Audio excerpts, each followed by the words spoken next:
En règle générale, comment enrayer une attaque satanique d'une secte? En règle générale, pour annuler toute force maléfique, toute attaque maléfique, il ne faut pas forcément aller voir un tradipraticien pour qu'il vous fasse des scarifications. Ça ne sert à rien.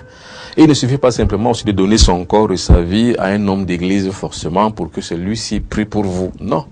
Vous avez la capacité intrinsèque. Quand je dis capacité intrinsèque, ça veut dire que votre corps dégage des hormones puissantes et fortes pour que, quelle que soit une attaque extérieure, donc quelle que soit la perfidie extérieure, votre corps soit capable de réagir, un peu comme les anticorps et les phagocytoses.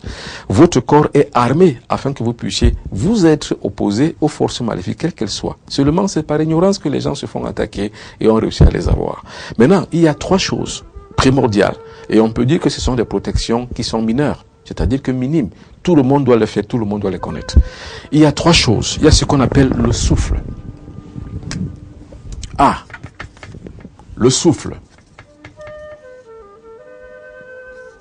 Il faut savoir ce qu'on appelle le souffle, c'est-à-dire quoi? La respiration profonde. C'est-à-dire que quand vous êtes face à l'adversité, commencez déjà à respirer profondément.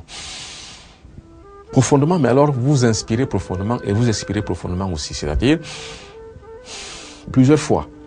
Ayez toujours les bras croisés, c'est-à-dire ça. Toujours les doigts croisés comme ça.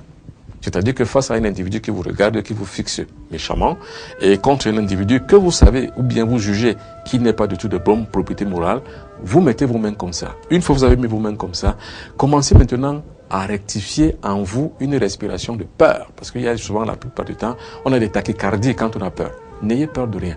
Parce que la plus grande porte que vous puissiez laisser à votre ennemi de pouvoir pénétrer, c'est la peur. N'ayez peur de rien. Or, la peur, c'est un ennemi de la foi. La peur, le découragement, la crainte, ce sont des ennemis de la foi.